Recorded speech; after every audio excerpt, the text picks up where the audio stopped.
Shalom. Salam. Today we're going to look at the question, how many people actually died in 1 Samuel chapter 6 verse 19? Was it 70 men? Was it 50,000 men? Was it 50,070? We're going to answer that in this video. So we're going to look at some commentaries first of all. There's just 3 in particular that try to answer this. So this is a textual criticism of 1 Samuel 6. When translators scratch their heads. This was done about 5 years ago. So let's read the commentary. The issue at hand is how many men are actually struck in this event. Some translations say 70, some say 50,070, some say 70 men who are worth 50,000 men. That's a big difference. I believe all these translations are trying to be faithful to the original Hebrew text. So let's look at this. Here is my rough translation. He struck some of the men of Beth Shemesh, for they had looked into the ark of Adonai. He struck some of the people, 70 men, 50,000 men. So the translators are juggling a few issues. The Hebrew is awkward. It says they could write the number 5,280. Biblical Hebrew often writes its numbers the same way. So that's the peculiarity here, because the number is written backwards from how Hebrew often counts. Okay, so let's keep reading here. The repetition of the word men. 5,280 feet. We don't say 5,000 feet, 200 feet, and 80 feet. So yeah, there seems to be a distinction between the two. A close eye will notice the vav conjunctions that join the total into a sum. 7, vav, 70 years. Vav, 700 years. In 1 Samuel 6:19, that crucial vav conjunction is missing. 70 men, 50,000 men. So there's no separation there to say that they're combined together. To sum it up, although Hebrew typically counts from largest tens place to smallest, there are plenty of instances where it does the opposite. In those instances, usually the item being counted is repeated with vav conjunctions between the ones, tens, thousands, etc., to show they are all part of the same sum. So to further complicate things, various ancient translators and copyists have wrestled with the awkwardness of this verse. Again, what we're looking at is 1 Samuel 6:19. In the Greek it says, "And the sons of Jeconiah were not pleased with the men of Beth Shemesh, because they looked on the ark of Adonai. He struck among them 70 men and 50,000 men." The Targum of Yonatan provides a thought-provoking Aramaic translation. It says, "And he smote of the leaders of the people 70 men, and of the congregation 50,000 men." So that's another possibility. Both the ancient Syriac and Arabic translations somehow have 70 and 5,000 men instead of 50,000. First century Jewish historian Josephus translates this passage as though the manuscript lacked 50,000 men.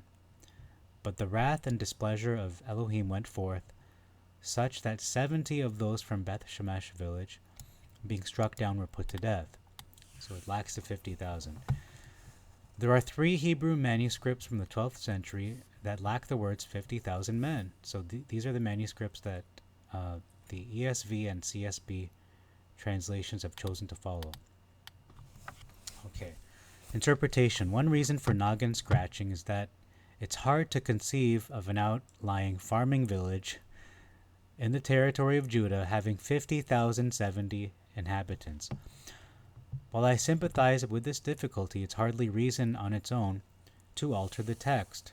Stranger things have happened in the Bible. If we look back at the beginning of the narrative arc in 1 Samuel 4, we find the narrator calls the death of 30,000 Israelite foot soldiers an exceedingly great blow. I find it hard to believe that the narrator would use the same exact Hebrew phrase only 2 chapters later to describe the death of only 70 men in this verse. And the people wept because Adonai had struck against the people a great blow. So here are two suggestions. First, I think we have to interpret 70 men, 50,000 as the death of a literal 50,000 70 men. Second, I propose 70 men from Beth Shemesh died and 50,000 men died from among the rest of the people, similar to the interpretation of the Targum. This would account for the probable small size of this village. It also takes into consideration the grammatical structure of the verse. Okay, I'm going to fast forward a little bit. So the idea would be, okay,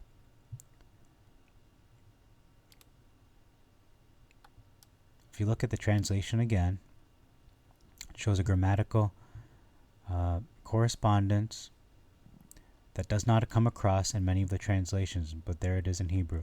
He struck some of the men of Beth Shemesh, for they had looked into the ark of Adonai. He struck some of the people, 70 men, and then 50,000 men. And the people wept, for Adonai had struck against the people a great blow. So the idea would be that the men of Beth Shemesh unleashed a plague on the land that killed first 70 of their own men, but then spread to the rest of the people, killing 50,000 more. That's a possibility as well. Interestingly, this would also fit the grand narrative arc of 1st and 2nd Samuel.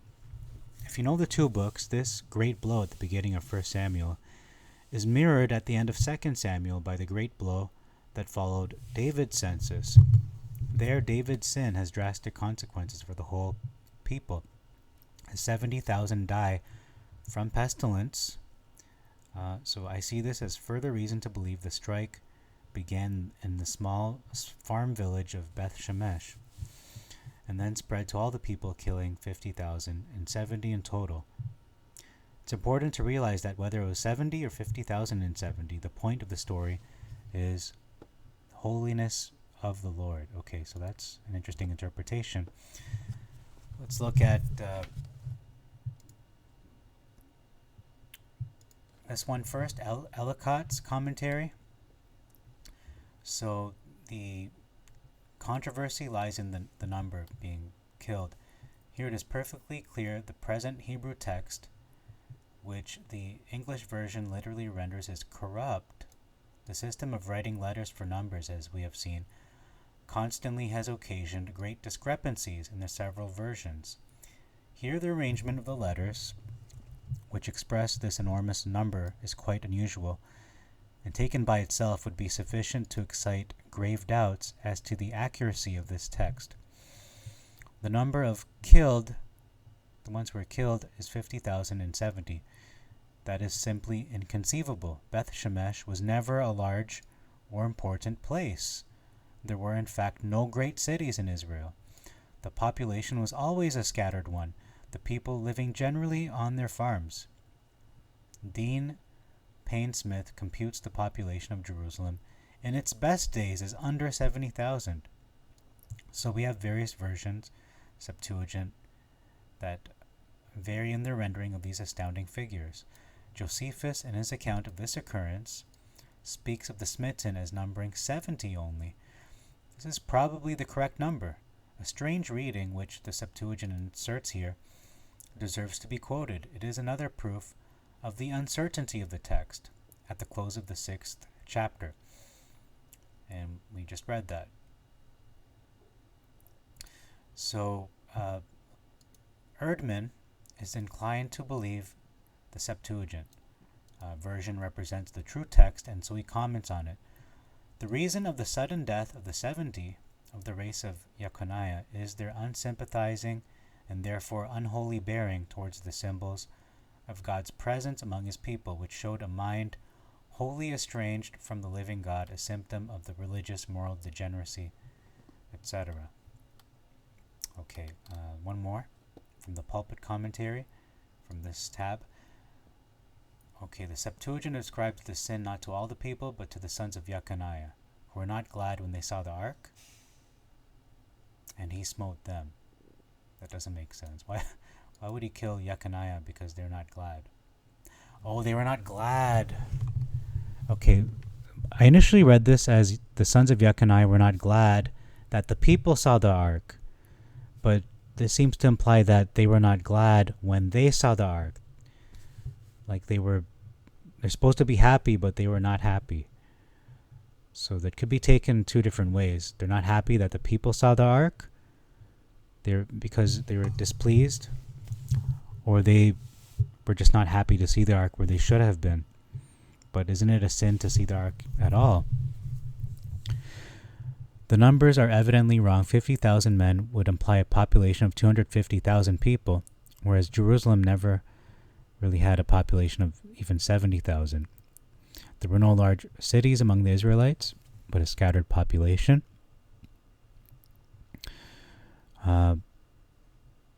So the old way of denoting numbers by letters of the alphabet, so an ain was 70, had been mistaken for a nun, which had with 2 dots 50,000. The Syriac has 5,000, that is a nun with 1 dot. We must add that the Hebrew is not 50,070, but 70 men and then 50,000 men, without any article between, because there is no punctuation back then that was inserted. And with the smaller number first, contrary to Hebrew rule. So that's not part of the sum. It's two different populations being described. The occasion of the calamity was probably as follows. As the news of the return of the ark spread from mouth to mouth, the people flocked together to take part in the sacrifice, which would, of course, be followed by a feast. Heated thereat by wine, perhaps, and merriment, they lost all sense of reverence and encouraged one another to look into the ark and examine its contents, though the words need not absolutely mean more than they looked at the ark. Even so, the men of Beth Shemesh, as a city of priests, must have known that death was the penalty of unhallowed gazing at the holy thing. So that's what my initial interpretation of this was, that they were displeased because they shouldn't have gazed on the holy things. It is more than probable that those who were killed were priests, because in them it would be a heinous sin, for it was repetition of that contempt for religion and its symbols which had been condemned so sternly in Eli's sons. The mere seeing of the ark was not a sin and had given the people only joy, but as soon as they had received it, the priests ought to have covered it with a veil. To leave it without a veil was neglectful, to pry into it was sacrilege, because Adonai had smitten many of the people. This clause should be translated, because Adonai had smitten the people with great smiting. The sudden death, even of 70 men, this is the point that I brought up in the last video, the sudden death even of 70 men in an agricultural district, especially if they were heads of the priestly families there, would be a great and terrible calamity, enough to fill the place with grief, the whole place. So one last commentary here. Let's see, hopefully it's not a repetition. Why would God, who is good and merciful, destroy such a large number of people for this offense of looking at the ark or looking into it? Some who think there were so many slain, yet distinguish them 70 of the elders of the people and 50,000 of the congregation. So this is where I got that opinion in my previous video when I talk about the whole chapter. It says 50,000 were such as flocked out of the country on this occasion, but as this was on the same day the ark came into those parts, it can hardly be thought that so great a number should be got together so soon, and still less that they should all of them open the ark and look into it. So Abarbanel seems to share my opinion, is of the opinion that only 70 men of Beth Shemesh were slain, and the other 50,000 were the Philistines that died on account of the ark, while it was among them. It's just logical. It makes common sense to me, at least. And reads the words, with the men of Beth Shemesh he smote 70, that is, of the men of Beth Shemesh, 50,000, that is, of the Philistines, and so this gives the sum of all that died on account of the ark, both while it was in the hands of the Philistines and when it returned to Beth Shemesh, which is not an improbable sense. But others and perhaps more truly think that only 70 were killed, with death specifically. For the order in which this account is given is different from all others in the Hebrew text, the lesser number being put first, with a considerable distinguishing accent upon it, whereas the greater number is always expressed first. It stands thus: of the people 70 men, and then 50,000. 5,000 according to the Syriac and Arabic versions.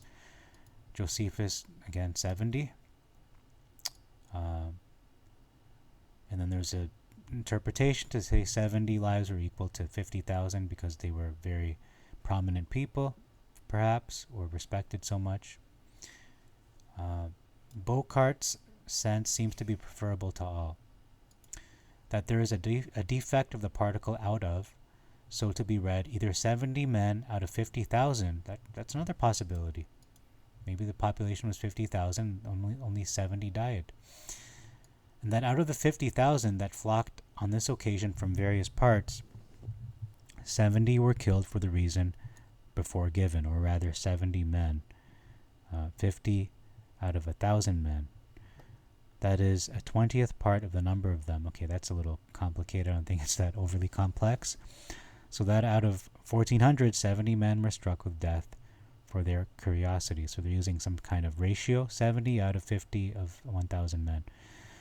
That's too complicated. I don't think it's that convoluted. Something of this story seems to be retained by tradition among the heathens.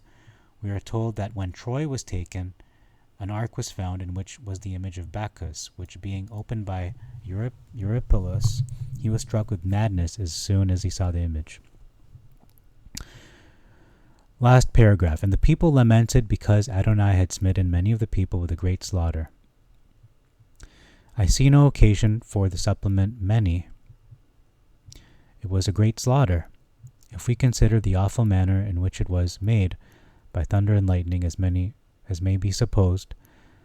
However, by an immediate stroke from heaven, and the persons on whom it was made, men of a sacred character, priests and Levites, and a great number, considering it was but a small city, hence the place was called Abel, which signifies weeping, mourning, lamentation. So, again, I lean towards the my initial presentation and in my video on this chapter that it is Abarbanel that is correct, because if we look back again at 1 Samuel 5, we will see that numbers were not given as to how many died of the Philistines, specifically verse 5, chapter 5, and verse 4. Verse 6, it says here, an indiscriminate mortality in the city. So that gives us more sense, the Septuagint does. In the Masoretic, there's no way to reason that. Then verse 12, it also describes again, many died, and those who lived and died were not smitten, and the cry of the city went up to heaven. So they do not give a number until chapter 6, I should say. And we are given that number, and I believe that's what it is. The number of Philistines that died were 50,000. Among them of Beth Shemesh, and 50,000 men among the Philistines. Okay, so that's all for this video. I hope that answers that question. This is a bit of a controversy because you want to make sure the numbers line up. You want to make sure it makes sense. And if it doesn't, it has to be questioned. So that's what this video is for. So thank you very much for your time. Until next time, shalom and salam. Maranatha.